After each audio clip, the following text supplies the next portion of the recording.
As you navigate through your own faith and church journey, know that you are seen and heard and deeply loved by God. Bye-bye.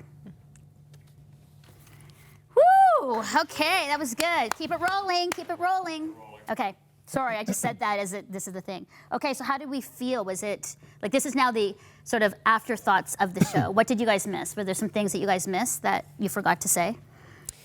I feel like it's worth saying that you could characterize the life of Jesus by many things, but safe isn't one of them. Mm-hmm. And I was thinking about that a lot in terms of even how the church, like, how did an entire generation of church make safety one of our primary aims? Yeah. I mean, it's just absent in the gospel, and it's absent in the early church too. You know, like Paul, he's beaten and he leaves, and you think like this would be the time to go, and then he's like, no, I'm going back, you know, and you're just like, don't go back, that's crazy, like opposite direction of safety, actually. So I don't know how we got like a sanitized and safe. I don't know how we got there. How did safety become a value? Because it doesn't seem like the scriptures and the first sort of missionary people that I've read, there was anything but safety. Well, like even where the gospel's where the church is growing in the world today is where they're the most unsafe. So there should be a clue or cat chain somewhere around safety might not be a high value in the kingdom of God. Wait, what? Right. And I think like one of the issues with and I'll say like my perspective, like being from South America, okay? But like I think just seeing North America and how the church has grown a lot in the last decades, seeing the Bible Belt, I think they got like in this comfort zone where like, we're all good. But now, like, society has changed, everything has changed, and they don't know how to adapt. And they're still like with that mentality, we're still like in this comfort zone where everything was perfect, where everything was great for us. And now it's not anymore. And if we don't embrace danger, then how? Well, I love the way that you're connecting safety to comfort, because I think that's actually maybe how we got to safety, was things got comfortable, and then we don't want them to be uncomfortable. So then we create safety as like the barrier to protect our comfort. And safety, is it safe? Safety is a noble value where comfort feels a little more selfish, but safety is like, well, yes, absolutely, of course. I want them to be safe. Yes. You know. Yeah. Any other thoughts that we missed? Because there was so much there. Carmen, you were like, oh my goodness. One thing that I think applies to so many, and I'm hoping even as we get into another episode and we talk more, our culture, it's not just in the church, although we willingly adopted this, we're so quick to jump to an answer. And I think we miss so much, and we do such a disservice. And as we talk about the research showing that the church is not a place that even invites doubt, and as we talk about how it's shallow and boring, it's because we somehow have this pressure, or we think we're at a space, and as someone who does teaching, you get to the answer.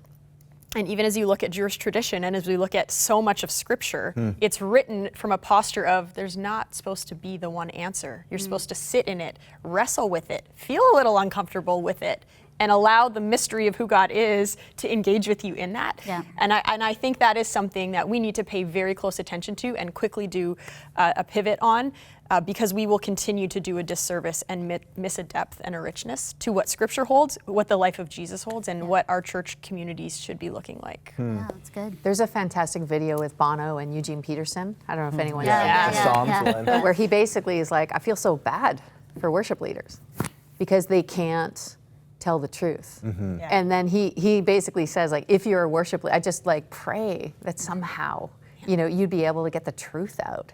And I think even that idea that even in art, even in a creative expression like music, which is supposed to be like the pinnacle of angst, right? That's what makes a good rock star. Like that's what makes it good is like angst. Angsty. And out loud, right? Like, what? He said that out loud. And then we're all sort of like, what are we?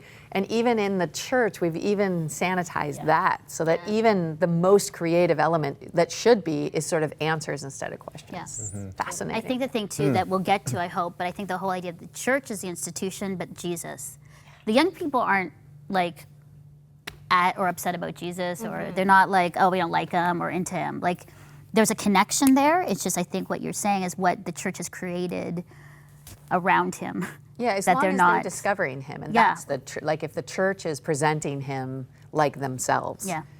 Like Jesus is up for your safety, and Jesus like doesn't want your doubt, and Yeah. Jesus Yeah. isn't interested in like Yeah. your real life. Then Yeah. I'm leaving him too. Yeah. But I would say that's a false Jesus that they're leaving, Yeah. and that the great opportunity in this generation is to introduce them to the real, radically relevant, crazy, unsafe, Yeah. fully invested Jesus. Yeah. Good. I think about how the academic disciplines can help us in our wonder of who God is, rather than viewing them as being like against each other. Right. So when some of the conversation around science and faith and how does that all go together, rather than saying where we see discrepancies from our own interpretation of Scripture, we ignore everything else. Instead of saying, wait, if God's given us intellect and reason and shaped us that way, how does our minds and our hearts come together so that we get a bigger picture of who God is, and it stretches our imagination and wonder, Yeah. instead of being afraid of those things. And I think myself as well, but young people are like saying, no, like we study, we learn, like how are these things coming together in a real world way Yeah.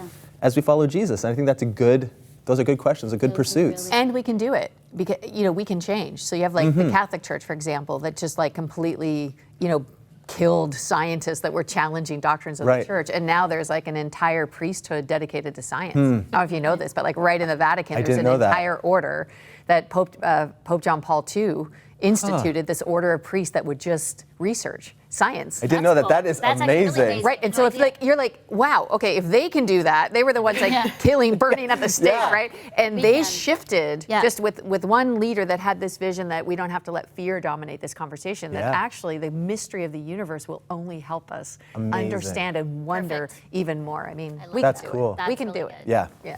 Well, that is our afterthoughts of the show for part one of David Kinnaman, Love Jesus but Not the Church. We hope you enjoyed it.